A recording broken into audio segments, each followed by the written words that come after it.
Hola a todos y todas. Bueno, espero que hayan podido hacerse un tecito, un café, como para despabilarse un poquito.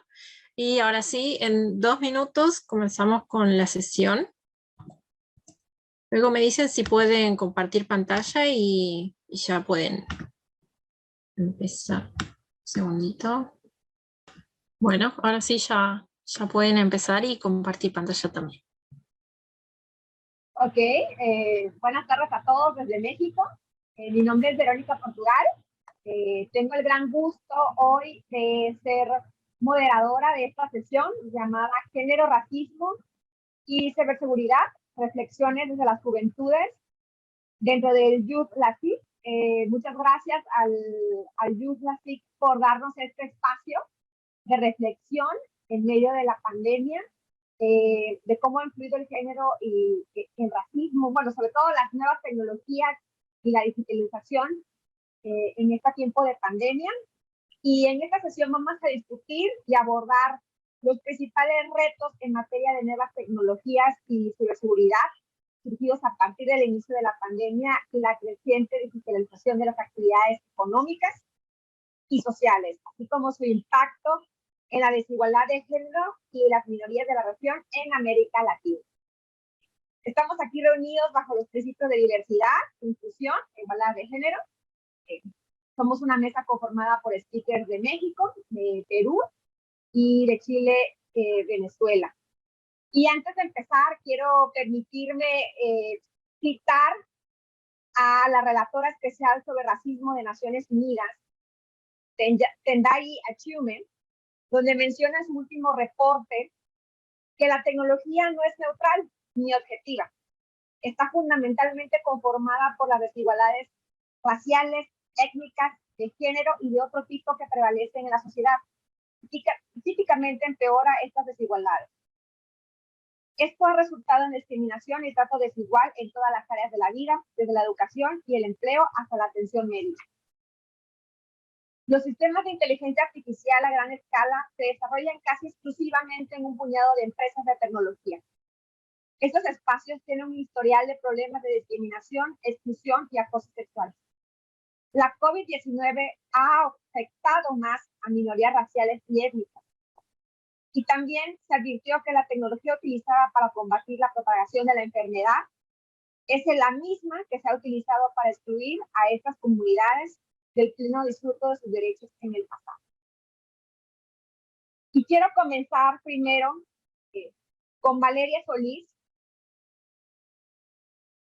quien es la primera mujer diplomática de México en asuntos de ciberseguridad ante Naciones Unidas y miembro del Women in Cyber, del Fellowship del Instituto de Naciones Unidas para el Entrenamiento e Investigación. Valeria nos va a hablar del estado actual de la ciberseguridad como industria para las mujeres y los principales retos que se identifican para incrementar la presencia de las mujeres en posiciones relevantes en esta industria. Valeria es mexicana y actualmente reside en Japón. Ella está actualmente trabajando en la Embajada de México en Japón. Adelante, Valeria. Muchas gracias, Vero. Muchas gracias a todos y todas por acompañarnos. Es un gusto. Efectivamente, voy a comentar el estado actual de la ciberseguridad como industria para las mujeres y los principales retos que yo he podido identificar desde mi experiencia profesional para incrementar la presencia de las mujeres en posiciones relevantes en esta industria, ¿no? Y principalmente, la verdad, me centro en la perspectiva gubernamental. Y ahí, interesantemente, veo que las discusiones en materia de ciberseguridad y en cuestiones de tecnologías emergentes y en cuestiones digitales, definitivamente hay un enorme campo de oportunidades para todas, para las mujeres, y sin duda se han hecho enormes esfuerzos por lograr impulsar una mayor participación y un empoderamiento de las mujeres en estos temas. Entonces sí reconozco que ha habido avances muy importantes para lograr la paridad en la representación de las mujeres en estos temas, pero aún muchas de estas iniciativas se quedan en buenos deseos y los números siguen sin estar plenamente balanceados, ¿no? Voy a referirme a un ejemplo concreto, ¿no? Por ejemplo, a la evolución de la participación de las mujeres en las discusiones de los grupos de expertos gubernamentales en materia de ciberseguridad en Naciones Unidas, ¿no? Ya que este es un foro de las Naciones Unidas. Y este grupo de expertos gubernamentales tiene mandato de la ONU en el campo de la seguridad de la información. Es un grupo cerrado cuya membresía ha aumentado gradualmente en el número de expertos, que han pasado de 15 expertos a 20 y actualmente son 25 expertos, ¿no? Su composición de género de estos 25 expertos a lo largo de los años ha evolucionado enormemente, ¿no? Simplemente el primer grupo de expertos de 2004 tenía 15 expertos con solo una mujer de Estados Unidos que representaba el 6%, ¿no? de todos los expertos. Para la siguiente ronda, unos años después, había 3 expertas de un total de 15, nuevamente de países como Estados Unidos, Israel, Sudáfrica. Esto incrementa los números al pasar del 6% de la composición al 20%. La siguiente ronda ve un estancamiento donde nuevamente también solo hubo 3 expertas. La siguiente ronda fue 2 años después y nuevamente las expertas son de Estados Unidos, de China y de Australia, pero ahí los números se cuentan 3 expertas, incluyendo la de China, pero simplemente la mujer de China participó únicamente en la última sesión, cubriendo al experto principal, que era hombre. Es decir, se cuenta como los números, ¿no? Y es muy importante, pero la realidad es que durante la mayor parte de las sesiones fueron 2 expertas, y únicamente en la sesión final se presentan 3 expertas, y se cuenta este número, ¿no? el número positivo, como manteniendo el 20%. Para la siguiente ronda hubo ya 5 expertas, aumentan ahí sí, pero aumentan, bueno, vienen de Estados Unidos, de Estonia, Francia, Kenia, Reino Unido. Aumenta el número de expertas mujeres, pero también aumenta el número total de expertos, ¿no? De 15 que empezaron a 20, es decir, que permanece el 20% de representación. La penúltima ronda, ya más cerca en los años 2016 y 2017, cuenta con 6 expertas de Estados Unidos, Reino Unido, Estonia, Finlandia, Kenia y Países Bajos, y aumenta nuevamente el número total de expertos, ¿no? A 25 expertos, es decir, aumentamos un poquitito la participación de mujeres a un 24%. Y la ronda más reciente, que culminó en mayo de 2021, tuvo el mayor número de expertas, con 11 expertas sobre 25, de un total, 11 expertas mujeres de 25, es decir, ya ahora aumenta a un 44%, y ahí es importante la presencia de la participación de expertas mujeres de países como Australia, Estonia, Alemania, Kenia, Países Bajos, Rumania, Suiza, Reino Unido, Estados Unidos y Uruguay. Es decir, de los latinoamericanos, el único país que asignó una experta mujer es Uruguay. En el caso de México, yo he participado como asesora del experto gubernamental y, bueno, soy la primera mujer mexicana en estos temas, como lo indicaba. Ahora, como principales retos, puedo decir que permanecen vigentes, como podemos ver, los estereotipos que refuerzan los supuestos sobre la normalidad de las relaciones de poder basadas en el género. Es decir, el género sigue operando en todos los temas, incluyendo los temas más nuevos, los temas digitales y de nuevas tecnologías, como una forma de estructura social jerárquica. Estos supuestos en realidad permean en todas las cuestiones tecnológicas. Por ejemplo, nosotros podemos pensar desde el diseño de los aparatos tecnológicos. Pensemos en la elección de las voces femeninas para los asistentes electrónicos o virtuales en teléfonos, altavoces, dispositivos inteligentes y navegación por satélite, ¿no? Es muy bonito escuchar una voz femenina, pero esto refuerza estereotipos en el sentido de que las órdenes se dirigen a las mujeres, quienes son mayormente asociadas a funciones administrativas o secundarias. Pensemos en el Alexa que todo el mundo tiene, ¿no? Todo el mundo le da órdenes a Alexa y es una voz femenina, ¿no? Mientras no cambien este tipo de estereotipos que están altamente normalizados, no se podrá realmente empezar a asociar la diversidad de género y la equidad de género para las posiciones dominantes, expertas o de toma de decisión, sobre todo en temas o sectores asociados, ¿no? Y aquí las tecnologías y la ciberseguridad, las cuestiones digitales no deben ser una excepción. Y aquí, bueno, cabe, por supuesto, la interrogante de saber por qué o de subrayar por qué es importante involucrar a más mujeres en las diversas aristas de la ciberseguridad. En la política, digo, porque las diversas aristas no solamente son las cuestiones meramente técnicas, sino la política pública, la legislación, los equipos de respuesta a incidentes cibernéticos, los equipos de coordinación y prevención, etcétera, ¿no? Para responder esto debemos considerar que el primer aporte sería sobrepasar los estereotipos que ya he mencionado, que se han construido a través de identidades, roles y expectativas individuales dentro de la ciberseguridad, pero también dentro de la sociedad en general. Sin duda, debemos incorporar una gama más amplia y diversa de enfoques. Eso nos ayudará a ir superando prejuicios en torno a que ciertas actividades deben asociarse con un cierto rol de género, como la asociación frecuente, no lo neguemos, de experiencia técnica con hombres, con masculinidad o con la fuerza. Es decir, nos toca a nosotras demostrar que la experiencia técnica y tecnológica puede provenir de distintas fuentes y de hecho de esta diversidad de fuentes resulta la riqueza, ¿no? Y es justo lo que se busca abordar a través de panel, la diversidad de fuentes de conocimiento en este campo. En segundo lugar, hay que asegurar que el diseño de todos los elementos mencionados, bueno, hay que reconocer que no son neutrales, sino que tienen actualmente un sesgo de género, ¿no? Pero también tenemos que considerar que los hombres y las mujeres no somos monolíticos, es decir, no hay un modelo de hombre y un modelo de mujer y todos caemos en ese modelo. Es decir, también aquí tenemos que tomar muy en cuenta que las políticas públicas, la legislación y su aplicabilidad en, por ejemplo, protocolos de respuesta a incidentes, en planes de coordinación, etcétera. Todas estas políticas y legislaciones deben responder a especificidades de género que sean incluyentes, que tomen en cuenta modos de pensar y modos de actuar diferenciados, más no estereotipados, ¿no? Por otro lado, la ciberseguridad es cierto que ha dejado de ser un tema exclusivo de la seguridad informática, un tema exclusivamente técnico, ha permeado en otras áreas. Y esto enriquece, hace que las perspectivas de diversos sectores y áreas y disciplinas, de múltiples disciplinas, sean útiles en todos los ámbitos.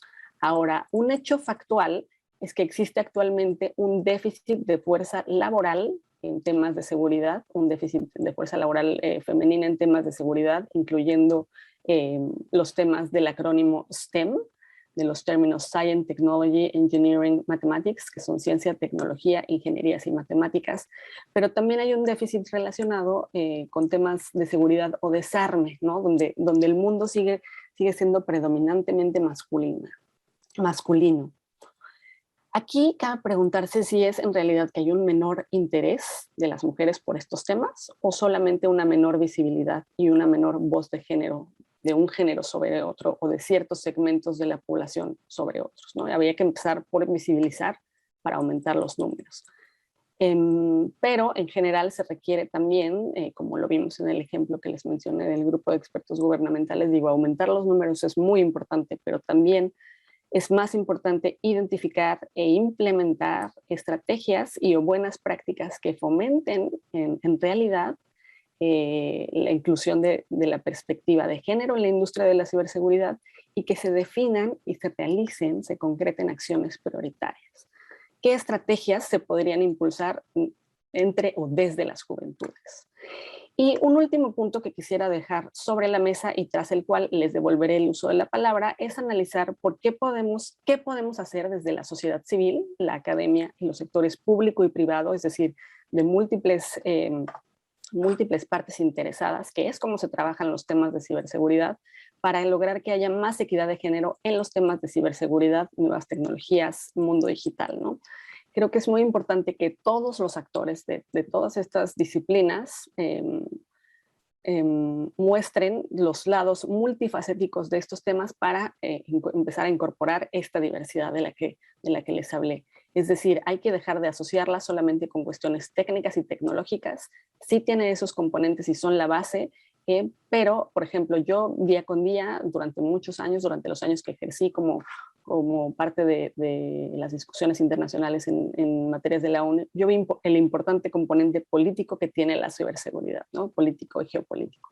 Entonces, consideremos que las ciencias no tienen género, no transmitamos el sesgo de género a las nuevas tecnologías ni a la ciberseguridad, así como a los dispositivos, ¿no? Los dispositivos electrónicos están al alcance de todas y todos por igual, ¿no? Desde teléfonos inteligentes. Entonces, todo el mundo tiene las capacidades para hacer un uso responsable de las tecnologías y pienso, con esto termino, que debemos garantizar el acceso digital inclusivo para todos los usuarios o usuarios potenciales de las tecnologías digitales con el objetivo de crear conciencia para un uso más seguro. No sé qué piensen ustedes, los jóvenes, las nuevas generaciones al respecto. Con esto devuelvo la palabra. Muchas gracias. Muchas gracias, Valeria, por tus comentarios, por tu intervención. Sin duda nos quedamos reflexionando sobre estos dilemas de la ciberseguridad y su repercusión en el género. Les recuerdo a los participantes que nos pueden dejar sus preguntas para los speakers en el chat y seguir la conversación en redes sociales buscando el hashtag YouthLatic. Y pues bueno, pasamos la palabra ahora a nuestro segundo participante, que es Carlos Carrasco. Carlos es de Venezuela, vive actualmente en Chile, tiene un máster en transformación digital en industria 4.0 de la Universidad Isabel I de España y actualmente se desempeña como asistente de investigación en gobernabilidad en el Centro Regional del Programa de Naciones Unidas para el Desarrollo PYME. Carlos nos hablará de la inclusión digital de las comunidades afrodescendientes basada en la publicación Afrodescendientes y la matriz de desigualdad social en América Latina, retos para la inclusión y las recomendaciones de la Agencia Digital para América Latina y el Caribe en la 7ª Conferencia Ministerial sobre la Sociedad de la Información. Querido Carlos, el escenario es tuyo. Gracias, Verónica. Buenas tardes a todas, todos, todos. Gracias por la oportunidad y volver a compartir en un espacio de Young Lasif. Todavía tengo gratos recuerdos de la experiencia en La Paz, en Bolivia, en 2019, así que agradezco mucho este espacio, así sea virtual. Para iniciar, simplemente recalcar algo que ya nos comentaba Valeria, que tiene que ver un poco con la desigualdad. Y lamentablemente en nuestra región, cuando hablamos de desigualdad, cuando hablamos de tecnología, existen brechas importantes en nuestra región en función del uso y el acceso a las herramientas digitales. Por ejemplo, el año pasado, el Banco de Desarrollo de América Latina, CAF, publicó un informe muy interesante, luego se los voy a dejar en el chat, que se llama El estado de la digitalización de América Latina frente a la pandemia del COVID-19, y fue una publicación que se hizo iniciando la pandemia para conocer, qué tan real o no, o realista, mejor dicho, era la posibilidad de las personas en nuestra región de tener teletrabajo. Y una de las cosas que nos comentaba este primer informe era que, bueno, primero, que a diferencia del norte de Europa y Norteamérica, para llegar al 50% del acceso a las telecomunicaciones en nuestra región, se tardó 11 años más respecto a los países, en este caso miembros de la OCDE. Y a nivel de la banda ancha, para 2015 la región alcanzaba el nivel que ya esos mismos países tenían en el año 2009. ¿Por qué menciono esto? Porque esto lo que nos está hablando es un contexto de desigualdad, nos está hablando de un contexto donde la pandemia exacerbó las brechas digitales y dentro de ese panorama de desigualdad, las personas afrodescendientes han sufrido y están sufriendo un peor panorama, especialmente en cuanto a acceso a tecnologías digitales. Ahí lo que nos comentaba la publicación al inicio que comentaba Vero, CEPAL, la Comisión Económica para América Latina y el Caribe, el año pasado publicó un informe bastante amplio, bastante largo, que se los recomiendo también a todas aquellas personas que al igual que yo tratan de tener un activismo también por los temas afro, que se llama Afrodescendientes y la matriz de la desigualdad social en América en América Latina. Es un análisis muy amplio de las distintas caras y los distintos desafíos que sufrimos las personas afrodescendientes en la región. Y uno de los aspectos que tocaba tiene que ver con el acceso a Internet. Y es que no hay que mentirnos, y el informe lo reforzaba, existe un menor acceso a Internet hacia estas poblaciones. Este estudio indica que el acceso a Internet por parte de las personas afrodescendientes no alcanza ni el 50% en 4 de 5 países que analizaron, que estos son Brasil, Colombia, Ecuador y Perú. Vale destacar que aquí estamos mencionando 2 países que tienen una importante población afrodescendiente, como es el caso de Brasil, como es el caso de Colombia. El año pasado tuve la oportunidad de formar parte de una escuela de liderazgo juvenil afrodescendiente, apoyado por el Fondo de Poblaciones de las Naciones Unidas, UNPA, y en esa escuela empezamos a profundizar un poco más al respecto en cuanto a las brechas y los retos que teníamos a nivel digital las personas afrodescendientes.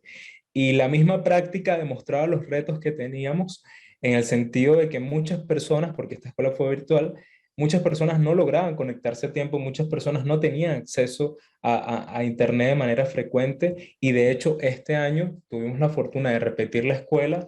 Esta vez yo participé como mentor, acompañando a las nuevas personas que están formándose, y bueno, afortunadamente logramos obtener un fondo para apoyar a aquellas personas que no tienen megas suficientes para conectarse y se pudiesen conectar a las clases. Y menciono esta anécdota antes de entrar como a las propuestas en sí, porque me parece importante sobre todo ejemplificar lo que aquí estamos debatiendo, lo que aquí estamos conversando. No estamos hablando de números, no estamos hablando de rostros anónimos, estamos hablando de cosas que le pueden estar pasando a personas que tenemos al lado, a personas que pueden estar compartiendo los mismos retos que nosotros. En ese sentido, también por esas casualidades, no por el tema de la pandemia, sino porque ya correspondía por los años, el pasado año 2020 se publicó la Agenda Digital para América Latina y el Caribe, la ELAC 2022. Y esto se hizo en el marco de la 7ª conferencia sobre la sociedad de la información. Esto pasó en noviembre. Y en función de eso, me permito acá, teniendo la perspectiva y los desafíos que tienen las personas afrodescendientes, sugerir 3 propuestas básicas que me parecen fundamentales al momento de abordar la brecha de desigualdad digital y racismo. La primera propuesta debería estar enmarcada en mayor inclusión de la cobertura de empresas de telecomunicaciones sobre los territorios de las poblaciones mayoritariamente afrodescendientes. De esta manera, pueblos, barrios, localidades históricamente incomunicadas o aisladas podrían acceder a una mejor comunicación y conexión, especialmente en las zonas costeras, en el caso de Ecuador, en el caso de Colombia o en el caso de Venezuela. Una segunda propuesta se trata del impulso de la economía digital en nuestras comunidades afro, especialmente aquellas con baja productividad y alto desempleo. Si se aplica una política pública adecuada, donde las personas, una vez conectadas a Internet, puedan trabajar o vender bienes y servicios, se estará generando un mayor bienestar y un posible aumento de la productividad. Esto sería sumamente positivo, considerando la recesión por la pandemia, que quizás este año no lo estamos sintiendo tanto, porque tenemos el efecto rebote, pero a partir del año que viene, la recesión en nuestra región, en casi todos los países, se va a sentir con fuerza, acompañada con mucha inflación, y lamentablemente ahí las personas más perjudicadas van a ser aquellas que ya tienen un origen en la desigualdad o que ya son víctimas de algún tipo de desigualdad, o en este caso también víctimas de una desigualdad marcada por el racismo. Es por esa razón que esta propuesta trata de anticiparse un poco a esto, a que podamos impulsar la economía digital en general, pero quizás con políticas más focalizadas a las comunidades y poblaciones afrodescendientes. La última propuesta se enfoca en la promoción de nuevas habilidades digitales, especialmente para las juventudes afrodescendientes, haciendo un poco el símil de una frase de un escritor que me imagino que la habrán leído en algún momento, Mark Twain, una persona que no lee no tiene ninguna ventaja sobre una persona que no sabe leer. ¿Qué quiero decir con esto? De nada nos sirve brindar acceso a la conectividad, de nada nos sirve darle subsidio a las personas para que puedan impulsar o desarrollar una economía digital si no vamos al meollo del asunto y enseñamos nuevas habilidades digitales. No bastará con que las personas tengan acceso a las nuevas tecnologías si no saben cómo usarlas.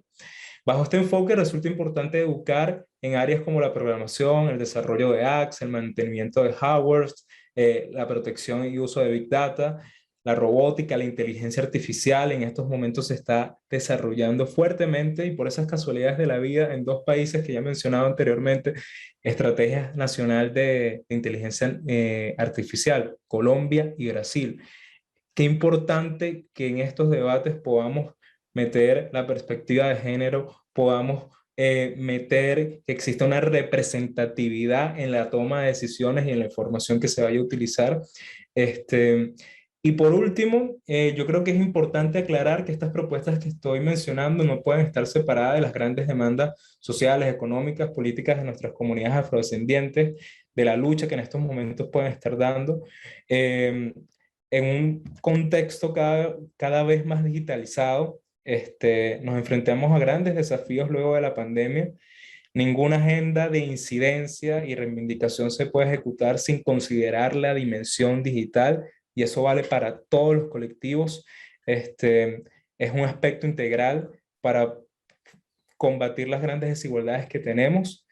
Y simplemente quisiera cerrar esta parte dejando una invitación a la movilización de todos los sectores para no dejar a nadie atrás, que de verdad eso que tanto se dicen en los espacios internacionales lo empezamos a realizar, y que precisamente estas conversaciones hagamos el mayor esfuerzo posible por democratizar esta información y que no se quede simplemente en este webinar, sino que tratemos de ingeniárnoslas para presentar esta información en otros formatos que le puedan llegar a otras personas. Yo creo que esa es como la tarea que todas las personas que estamos aquí presentes tenemos por delante. Te doy de nuevo el pase, Vero. Gracias. Gracias, Carlos. Nos quedamos reflexionando sobre algo muy importante que acabas de mencionar, no solamente darles el acceso a Internet, sino que haya esa aplicación de las herramientas para que las puedan utilizar en su vida diaria. Me tocó verlo en mi tiempo cuando me tocó estar en algún programa de alfabetización digital en zonas marginadas y no había esa apropiación de las nuevas tecnologías por parte de la población porque no había la manera de cómo utilizarlas en su vida diaria. Bueno, seguimos rápidamente a Isabel porque se nos está acabando el tiempo. Ella es una apasionada de los datos abiertos, de la gobernanza democrática. Ella es peruana. Ella viene representando a Jóvenes Iberoamericanos, que es una economista que trabaja también actualmente en el Ministerio de Educación en Perú. Y nos hablará sobre las diferentes aristas que presenta la brecha educativa en los países de América Latina y sus limitaciones del acceso a Internet y conectividad. Entonces, Isabel, el escenario es tuyo. No te oigo, Isabel. Ay, no te oigo. Hola, ¿me escuchan? Oye, ya, ahí está. Ok. Bueno, muchas gracias, Berito, por el pase. Voy a quitarme los audífonos. Ok. Uno de los puntos que creo conveniente poder también mencionar en este espacio, tanto Valeria como Carlos han mencionado, han mencionado la importancia sobre la ciberseguridad, también el acceso a la información y conectividad desde diferentes espacios. Entonces yo voy a tomar un punto, ciertas aristas que considero relevantes, no solamente a nivel educativo, sino a nivel global, ¿no? Y eso es también uno de los grandes retos que tiene el gobierno en cada uno de los países de América Latina y el Caribe. La brecha escolar en América Latina y el Caribe es un reflejo de las desigualdades de la región y obviamente se ha venido agravando desde la pandemia, ¿no? Ha generado situaciones de emergencia educativa en todos los países y esta es información del informe publicado por la Oficina de las Naciones Unidas de Educación, Ciencia y Cultura de la UNESCO. Los países deben priorizar planes y respuestas de recuperación de la educación para que la emergencia no se convierta en un desastre generacional. Esta información también se trató en el Foro Regional de Políticas Educativas del año 2020, sobre temas de inclusión y educación. Entonces, se ha elaborado un documento sobre algunas recomendaciones, y una de esas recomendaciones que hacen énfasis al fortalecimiento de la conectividad del Internet para los docentes y también para la formación de servicios en línea para ampliar la cobertura y acceso en las zonas rurales. Entonces, teniendo en cuenta esta información, y es un reto bastante interesante porque sabemos que hay una tremenda diferencia en el acceso no solamente a la conectividad, sino también al Internet en zonas urbanas y rurales.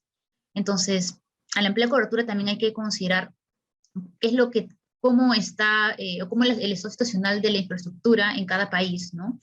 Hasta qué punto hay cierta cobertura, y se entiende también de que, pues, en zonas rurales ha sido muy difícil incluso poder, en estos últimos años, dada la pandemia, poder acceder a ciertos tipos de información, o sobre todo aprovechar este espacio a través del uso de laptops o otras herramientas digitales que ayuden sobre todo a los jóvenes, niños y jóvenes, para poder acceder a clases, ¿no? Entonces, eso ha sido un gran reto.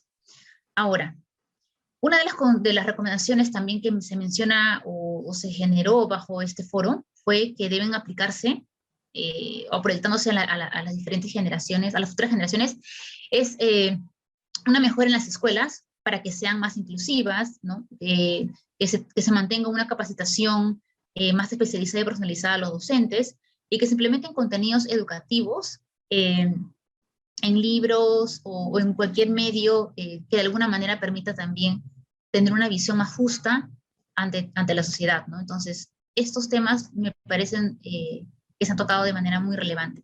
Sin embargo, hemos visto de que a nivel de infraestructura educativa, a nivel de conectividad, o también, por ejemplo, hay ciertos planes o ciertos trabajos que hacen desde el sector público, del gobierno, Ministerio de Educación, Ministerio de Transportes y Comunicaciones, o como el nombre se adecue a los países, han tenido un gran reto para poder trabajar en estos tiempos de pandemia, sobre todo dándole importancia al uso de la fibra óptica y otras partes técnicas que considero relevante. Entonces, la brecha educativa no solamente vamos a ver por el tema de acceso a la conectividad o para que los niños también puedan acceder a los diferentes espacios.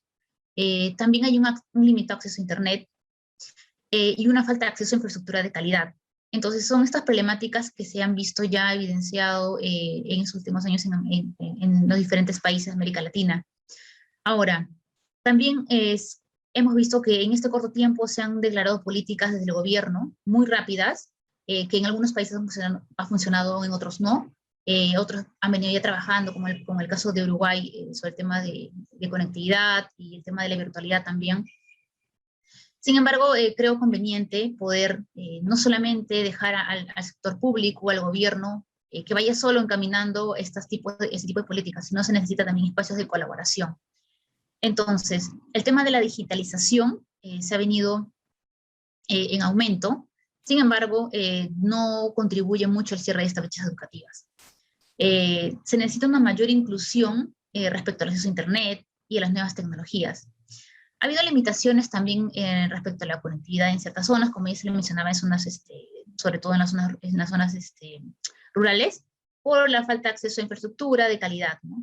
Entonces, aquí no se habla solamente del tema de infraestructura educativa, donde, pues, dada el tema de la pandemia, muchos niños en zonas rurales no han podido acceder a los espacios en físico, por lo cual también prestaría diferentes consecuencias, como el retraso del aprendizaje, ¿no? El tema de aprendizaje es muy importante, y esto también va a generar cifras muy negativas para Latinoamérica.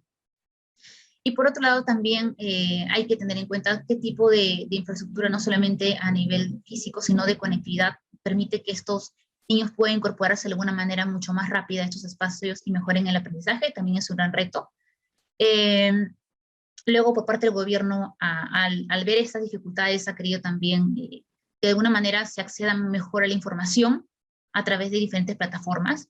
Las diferentes iniciativas que se han prestado desde el gobierno para poder mejorar o poder reducir un poco esta brecha educativa, en algunos países sí se ha visto favorable. Sin embargo, también vemos otra carencia que tiene el propio gobierno, ¿no? Si es que no se ha utilizado adecuadamente las plataformas digitales, incluso desde el propio servicio, en los diferentes sectores, obviamente no se va a prestar para que la ciudadanía pueda seguir colaborando o pueda tener estos espacios de retroalimentación para que siga funcionando. Entonces, de alguna manera también este tipo de espacios de colaboración, plataformas, hago hincapié a esto porque son este tipo de espacios donde el gobierno permite también la participación de la ciudadanía, ¿no? Sobre todo promoviendo el gobierno abierto, la participación ciudadana, que es, por ejemplo, en el caso de ver la matrícula de los niños, que de alguna manera hay ciertas estadísticas también, ¿no? En este caso para validación escolar. Hay diferentes sistemas como el sistema integrado de, hoy llamamos EGI, por ejemplo, aquí en Perú, donde se puede ver la cantidad de niños matriculados, pero lamentablemente estas herramientas o estos sistemas son un poco cerrados y solo pueden acceder, en este caso, los encargados de las unidades de gestión local, incluso las instituciones educativas, ¿no? Pero si es que algún externo quisiera de repente ver la situación o de alguna manera que la ciudadanía o iniciativas de las juventudes quisiera ver cómo poder contribuir de manera positiva, pues no se ve muy accesible para ello. Entonces, todo eso también, las problemáticas que se ha visto evidenciado van de la mano y se tiene que poder trabajar de manera conjunta. Entonces, involucrando también el tema de inclusión hacia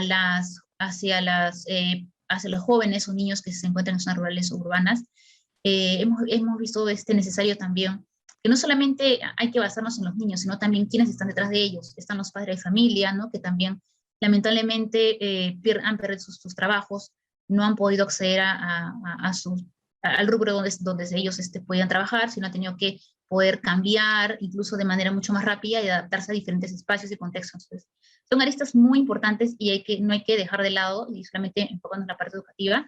Sin embargo, también hago hincapié el tema de cómo es que las plataformas digitales o la ayuda permiten la inclusión. Y, por ejemplo, hablando también de personas que por su trabajo no tienen acceso a diferentes productos financieros, y es aquí también donde entra el tema de la inclusión financiera. Entonces, también permite, de alguna manera, las instituciones bancarias han tenido que promover este tipo de temas, incluso más en esta época de pandemia, para poder de que de alguna manera el producto se adecue a la situación de cada emprendedor o de cada persona. Entonces, de repente brindar un servicio más personalizado resulta un poco más costoso para las entidades financieras, pero de alguna manera también existen otros tipos de iniciativas como las diferentes startups o diferentes espacios donde que de alguna manera también te permite poder velar y ver la situación de cada uno de ellos. Entonces, el tema de inclusión no solamente va a permitir enfocarse a la parte educativa, ¿no? Sabemos las diferentes problemáticas que pasan en Latinoamérica. Sin embargo, todas estas plataformas, el apoyo que puede generar también el sector privado en materia de colaboración, en cuestiones de transformación digital hacia el gobierno, en cuestiones también de acceso a la tecnología, etcétera, resulta importante, ¿no? Y es necesario. Pero creo que muchos de nosotros no nos podemos pensar también, o sea, ok, están las zonas rurales, zonas urbanas, pero hablan el idioma español como nosotros. Sin embargo, nosotros revisamos, y creo que en cada uno de esos países, los idiomas oficiales no solamente es el español o el castellano, sino hay otras lenguas. Por ejemplo, aquí en Perú está el quechua, está el aymara, etc. Y dentro de las políticas también que se pueden implementar es que también sean accesibles a ellos y puedan entender un poco de esa manera qué es lo que está pasando en respecto a esta situación de transformación digital, el acceso a la información, ¿no? Y eso también pues ahí permite de alguna manera conectar con las poblaciones indígenas, incluso en sus diferentes lenguas originarias. Entonces, todos estos temas que parecen no tan significativos resultan importantes para seguir conectando a todas las personas, no solamente a nivel educativo, ¿no? Sabemos que todo parte desde la educación, pero si no conectamos estas aristas desde los involucrados, padre, familia, cómo están involucrados con el acceso a sus trabajos, o si son emprendedores, o dependen. Casi creo que Latinoamérica depende mucho de esa situación de personas que trabajan en la informalidad. Entonces, todas estas cosas resultan de manera transversal y es necesario poder considerarlas, ¿no? Entonces, y ya para poder cerrar, solo un comentario que Carlos también hacía hincapié, ¿no? Sobre la inclusión para mejora de la productividad. Entonces, eso es lo que hago también relevancia.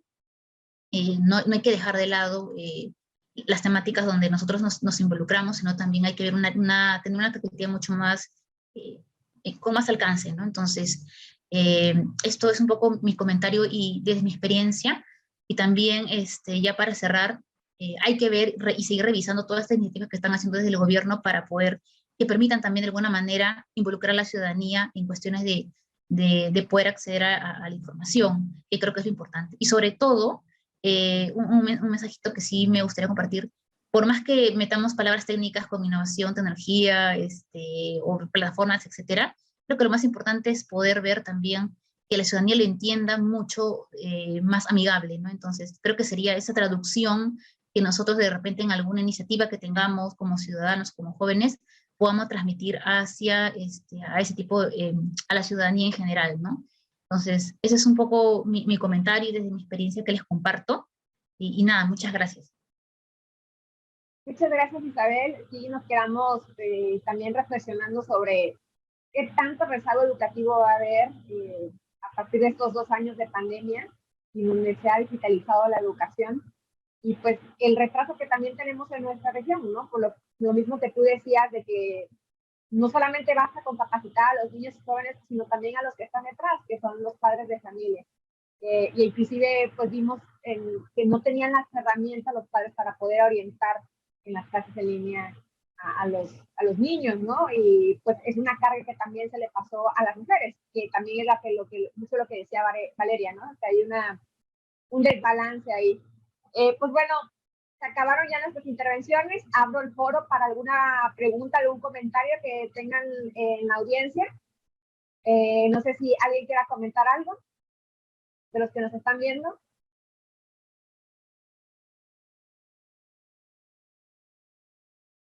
No veo todavía preguntas, no veo chat. A ver, aquí hay algún comentario en el chat. Bueno, yo tengo una pregunta aquí para Valeria. Cuando hablabas de la visibilidad o falta de interés de las mujeres en ser parte de los grupos STEM, ¿cómo medirlo? ¿Cómo medir si es falta de visibilidad o falta de género? ¿Alguna sugerencia o idea que tengan al respecto? Pueden participar también los demás speakers. Gracias. Pues sí, efectivamente, para ellos es necesario empezar a reportar los números, como lo estaba mencionando, en distintos aspectos, y sobre todo ver los detalles, ¿no? Por ejemplo, en el caso del grupo de expertos que yo les presenté unos números muy generales, que son los de Naciones Unidas, habría que hacer, mayores estudios y análisis un poquito más detallados para darnos cuenta de cuestiones como las que les mencioné inicialmente, ¿no? En el caso de que se reporta para una ronda que mantienen 3 expertas, pero en letra muy chiquita, por ejemplo, no, ahí es una cuestión de visibilidad, estaba la nota al pie diciendo, bueno, esta experta se sumó en la última sesión, es decir, que la estamos contando como que ya está ahí, porque pisó las Naciones Unidas ese día, ¿no? El experto no estaba, pero bueno, estos detalles todavía se quedan en letras chiquitas, ¿no?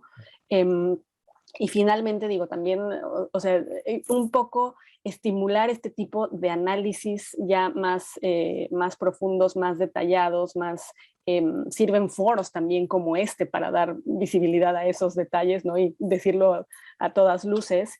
Y sobre todo, ahí sí habría que contar, por ejemplo, aquí el número de participantes, cuántas participantes mujeres tenemos, cuántas participantes hombres, que al final en las redes sociales se empiecen a decir, bueno, y en general se empiecen a contabilizar. Eso podría darnos una idea de si es cuestión de la visibilidad, ¿no? Ahora también, encuestas, ¿no? Al final de seguimiento para este evento, decir, bueno, ¿quiénes estuvieron? ¿Te interesan los temas? O sea, como ir recabando esa información. Es un trabajo muy, muy largo, es picar piedras, tejido muy, muy fino, pero tenemos el tiempo y tenemos las herramientas, ¿no? Para empezar a hacerlo y a poner estas preguntas sobre la mesa. Mi percepción es que sí, efectivamente, no es que haya una falta de interés por parte de las mujeres, es lo que se piensa, es el estereotipo, ¿no? Es asociar, bueno, mujeres con otros temas, ¿no? Con temas más suaves, pero no, en realidad tenemos ingenieras buenísimas y cuando las hay que darles visibilidad. Para eso surgen también redes, networks de mujeres en todos los temas, ¿no? Para decir, bueno, aquí estamos y escúchenos y es lo que estamos haciendo. Otra pregunta que hay por ahí es ¿qué tipo de alianza pública-privada podría haber para la capacitación tanto de los padres de familia como de los niños para la apropiación de las herramientas digitales? Está abierta quien quiera contestar.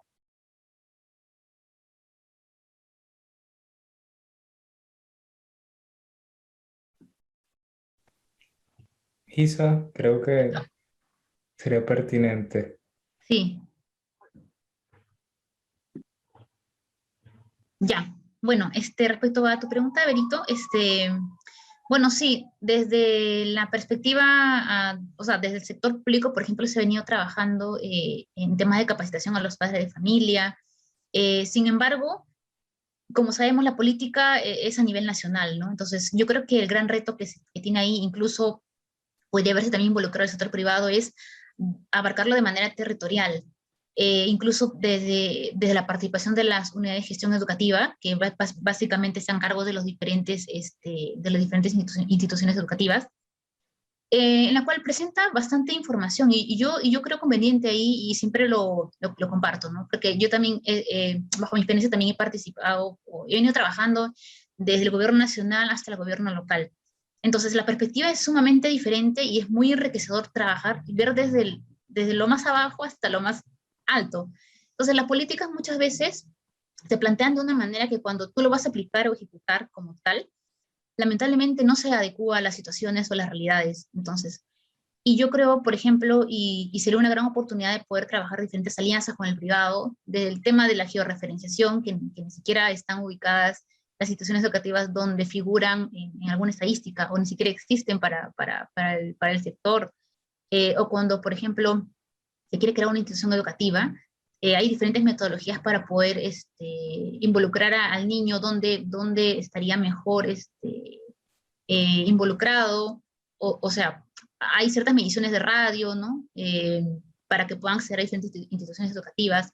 Esas cositas también resulta importante que se conozca y se vea la realidad y se informe también hacia el sector educación a nivel nacional. De hecho, muchas veces este tipo, y les comento como ejemplo porque también nos ha pasado el momento de ejecutar alguna iniciativa, una política pública, es que no se conoce muy bien la realidad de lo que sucede en estas zonas, sobre todo las que pertenecen a los quintiles de pobreza más alto, porque nadie quiere acceder a esos lugares. Entonces, eso también es un gran reto y un gran vacío, diría yo, porque nadie se quiere involucrar en ese aspecto. Entonces, también generar este relevamiento de información hacia esas zonas donde nadie quiere ingresar, de repente levantando información de georreferenciación, por ejemplo, ¿no? O incluso hay niños que ni siquiera saben que deberían estar estudiando en ese instituto, porque ni siquiera el Registro Nacional de Identificación de Estado Civil, que es RNIE, quien te dice que te da tu documento de identidad, ni siquiera lo tienen registrado. Entonces, son problemas, me parece, para mí es muy importante que se tenga en cuenta al momento también de plantear políticas, ¿no? Entonces, yo creo que desde esa perspectiva o esa experiencia, la colaboración del sector privado es muy importante, desde diferentes iniciativas, desde diferentes perspectivas, juventudes, y yo creo que es importante. Ahora, este factor privado es clave porque marca mucha diferenciación entre instituciones educativas públicas y privadas. Yo menciono esto porque es desde la perspectiva de instituciones educativas públicas, porque eso es lo que sucede incluso normalmente en Latinoamérica, y no solamente en Perú. Pero desde la perspectiva privada, hay muchas personas que quieren mejorar la educación, ¿no? Presentan, por ejemplo, diferentes programas de liderazgo, diferentes programas, incluso también involucran el tema de STEM para mejorar la educación. Pero estamos dejando de lado a los niños que están en instituciones públicas. Entonces, ok, incluso me imagino que también habrán visto diferentes resultados, ¿no? Han logrado cierto porcentaje, no sé, mejorar la comprensión lectora, mejorar la calidad educativa, pero lamentablemente lo digo porque, o sea, es bueno, sí, pero no estamos involucrando al resto, ¿no? Entonces, el resto que uno puede acceder a este tipo de información, que creo que ahora es lo más importante, acceder a la información, y a que esta información sea mucho más democratizada, ¿no? Hacia esos niños. Entonces, Eso también creo conveniente poder enfocarnos, ¿no? Y que pues la perspectiva del privado no solamente vaya en eso y generación, y que generen ingresos bajo esa perspectiva, ¿no? Que incluso a veces ya se está monetizando el tema de mejorar la educación hacia el sector privado, ¿no? Entonces, eso también me parece un reto importante que hay que mencionar y no dejar de lado, sobre todo a los niñitos que están en las zonas más alejadas, pertenecen a los quintiles de pobreza más alto en sus regiones, y sobre todo que no tienen ese acceso a la información, ¿no? Y creo que eso es clave para poder seguir avanzando. Gracias, Víctor. Ok, gracias, Isabel. Estamos a punto de cerrar. No sé si Carlos también quiera comentar algo rapidísimo sobre esto, porque la pregunta también se relaciona a lo que comentabas, ¿no? No solamente hace falta que estén las herramientas ahí, sino que también puedan utilizarlas, ¿no? Que la economía esté digitalizada. Sí, Seguramente va a haber. no, brevemente, simplemente mencionar que es importante que en este contexto, desde la sociedad civil y desde la academia, o desde los espacios donde todas y todos nos encontremos, tratemos de impulsar y hacer un poco más de incidencia para que existan fondos, para que existan financiamiento que permita ampliar la cobertura, no solo de la conectividad, sino la cobertura en términos de acceso a la educación y a formarnos en nuevas habilidades digitales. Recientemente, ayer, no sé si vieron la noticia que los países de la OCDE se pusieron de acuerdo para un impuesto global a las grandes multinacionales. Qué importante sería tener estos mismos acuerdos en materia digital, en torno a acuerdos que vayan con el empoderamiento de la ciudadanía, la mayor capacidad que puedan tener las personas para utilizar las herramientas digitales, y evidentemente que esto va mucho en contra del status quo, por decirlo de alguna manera. Pero yo creo que es el momento, semanas como las que hemos vivido con un lockdown digital de las plataformas, en este caso de Facebook, nos hace pensar de la brecha tan enorme que tenemos en acceso a las herramientas digitales y lo dependiente que somos en un esquema que no hay que mentirnos, sigue siendo un esquema un poco colonial, donde lamentablemente no tenemos una voz tan fuerte. Pero para empezar a tener una voz fuerte hay que empezar a formarnos mejor en materia digital, y para eso necesitamos financiamiento. Entonces, mi llamado sería eso, la movilización a la incidencia para que exista más financiamiento para fomentar espacios como el de YOLASIF, pero también de cursos a las poblaciones más vulnerables de nuestros países en América Latina y el Caribe. Eso sería todo de mi parte. Gracias, Vero. Ok, pues muchas gracias. Fue un placer realmente esta discusión. Se dijo mucho en muy poco tiempo. Me quedo con la reflexión de todos ustedes. Y muchas gracias a los organizadores de YOLASIF por darnos este espacio de nuevo para los jóvenes y los que también somos jóvenes de espíritu. Y pues bueno, fue un placer. Bye bye. Muchas gracias. Gracias, un gusto. ¿Podría hacer un último comentario, si les parece bien? Sí. De la charla de ustedes, la verdad, han puesto muchos temas para poder pensar. Creo que me llevo 3 reflexiones. Una es en cuanto a la representatividad de género. Varias veces pasa de decir, bueno, llamemos a esta mujer que sabemos que es experta en este tema, pero como de último recurso, que eso es algo que habría que cambiar. Después, en cuanto al gobierno abierto, creo que ese tipo de políticas de que los ciudadanos puedan acceder a las estadísticas también puede ayudar a armar distintas capacitaciones, como estaba comentando Carlos, y la verdad que eso sería muy bueno para usar. Yo, por ejemplo, estoy pensando en la experiencia del año pasado, el diálogo de ciudadanos. Creo que ese formato en el cual los ciudadanos pueden debatir sobre distintos temas y ponerse de acuerdo también con los otros sectores sería algo muy lindo de replicar.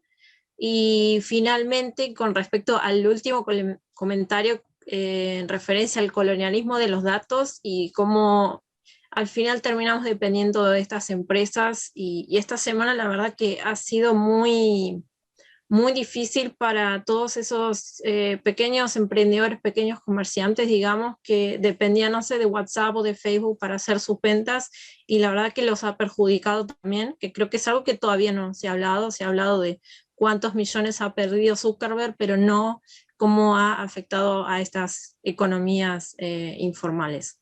Y bueno, agradecerles nuevamente por haber participado, nos da mucha alegría que podamos debatir un poco de estos temas en nuestro foro de jóvenes. Así que muchas gracias. Y bueno, para aquellos que se han sumado, nos quedamos unos minutitos más para hacer el cierre, ¿sí? Muchas gracias al equipo de Verónica, Valeria, Isabel y Carlos. Gracias. Bye. Hasta luego. Bye. Un gusto.